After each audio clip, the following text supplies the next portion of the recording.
ഏറ്റവും പുതിയ നാടകം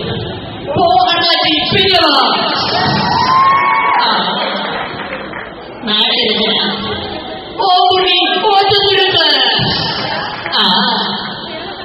ഗതാഗതം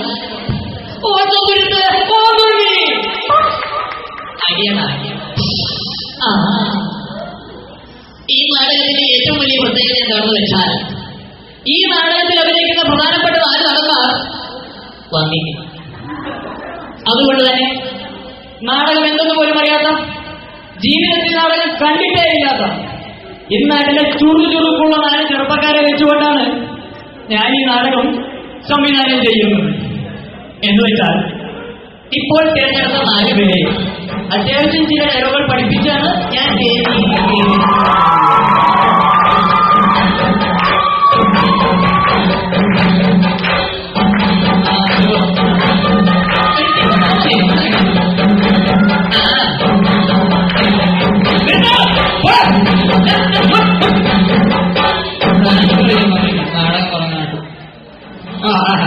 പ്രിയപ്പെട്ടവരെ, ഈ നാടകത്തിന്റെ സംവിധാനം അതായത് നാടകം ആരംഭിക്കുകയാണ്.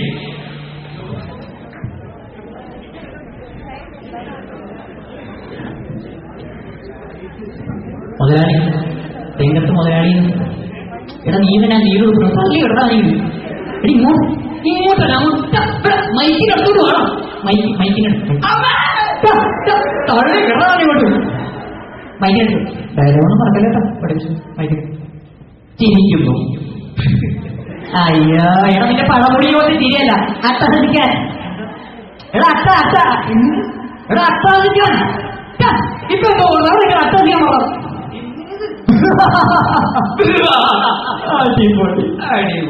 അതിവിടെ പറഞ്ഞ ഉല്ലാസം. എന്താ ഉല്ലാസൻ? അങ്ങോട്ടും ഇങ്ങോട്ടും നടക്കാൻ.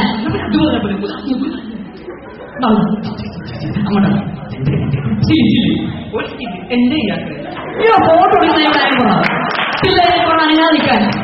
ആ മോളെവിടെ? മോള് ഇവിടെ നീ അച്ഛനാണ്, മോള് വിളിക്കണം. മോളെ വിളിക്കും. തെങ്ങിയാണ് മോളെ.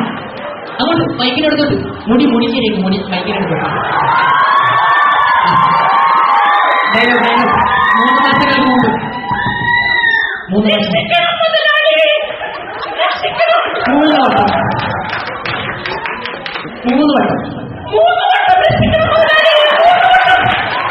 പെണ്ണുങ്ങൾ അവന്റെ 3 പ്രാവശ്യം പറയാൻ.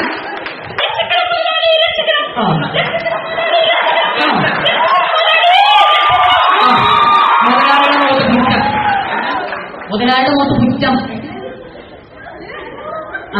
3 മാസങ്ങൾക്ക് മുമ്പ്.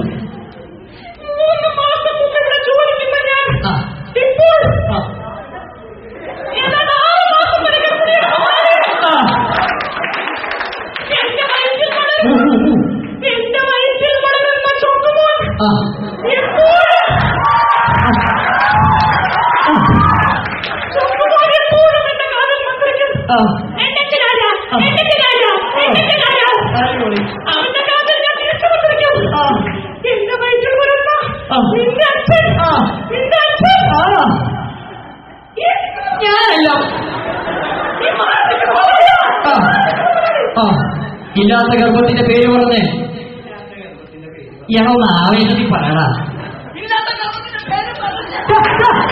മുദ്രാവാക്യം വേണ്ട, പതിന് പറഞ്ഞാൽ മതി. മാന്യന്മാരെ ആക്ഷേപിക്കാൻ ശ്രമിക്കുന്നത് മാന്യന്മാരെ ആക്ഷേപിക്കാൻ കക്ഷത്തിന്റെ എഴുതി വെച്ചാൽ മണ്ണ് പറയണം. നിനക്കൊരു പാചകല്ലേ? പിതാവുള്ള തണുത്ത രാത്രി മാവിൻ ചുവട്ടിൽ നിന്നെയും കാത്തിരുന്ന് ഏറ്റെടുത്തേക്ക് വെള്ളമുണ്ടെടുത്ത് മുല്ലപ്പൂവും ചൂടി ഓടിയണഞ്ഞ മന്ദസ്മൃതേ നിന്നെ വാരിപ്പുടയാൻ എന്റെ കൈകൾക്ക് ഒതുങ്ങിയിരിക്കുകയാണ്. എല്ലാരും നോക്കണം.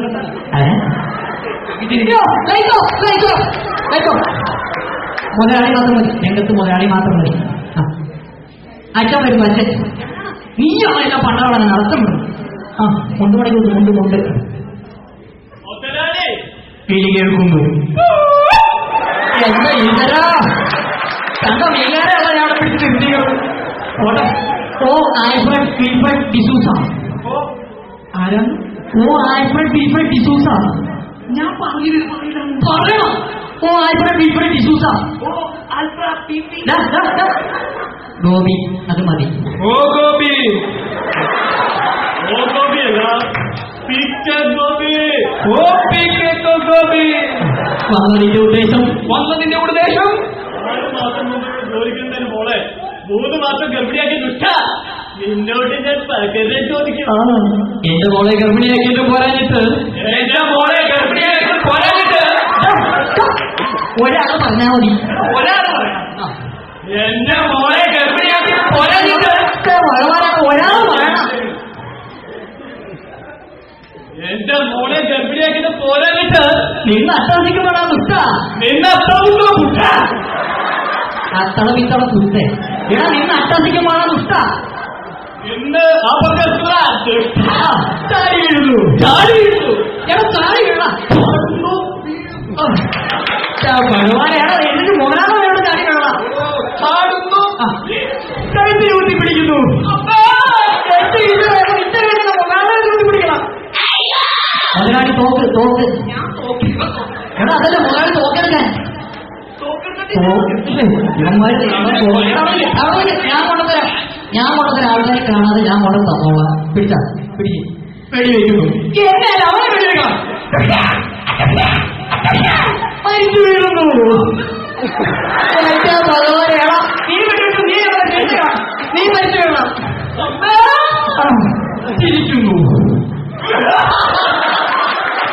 എന്റെ ഈശ്വരേണോ മരിച്ചവരെങ്ങനെ ചിരിക്കണം. നീ മരിച്ചു വീഴണം. നീ ചിരിക്കണം. മകൻ വരുന്നു. എന്താ നിങ്ങളെ ഒന്ന് മകൻ വന്നപ്പോ എന്റെ മക്കളെ 3 മാസം ഗർഭിണിയാക്കിയത് പോരാഞ്ഞിട്ട് അത് പകരം ചോദിക്കാമെന്ന് അച്ഛനെ വെച്ചു കൊന്ന ദുഷ്ട. നീ നശിച്ചു പോകും.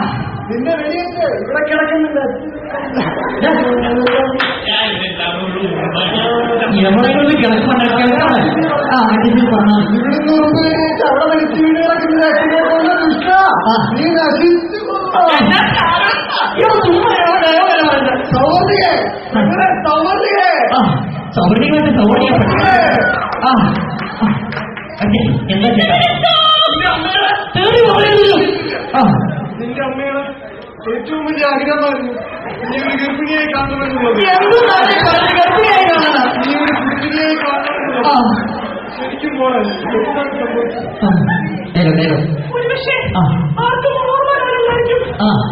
3 മാസം മുമ്പ് ഒരു തണുത്ത നിലാവുള്ള രാത്രിയിൽ ഞാൻ മുതലാളിയുടെ വീട്ടിൽ തിരിയണമെന്നായിരുന്നു.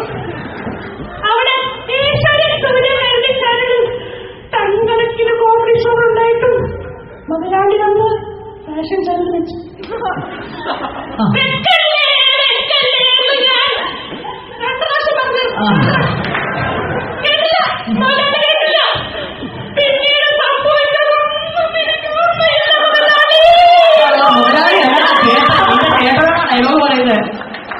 സംഭവിച്ചതാണ് ചേട്ടാ.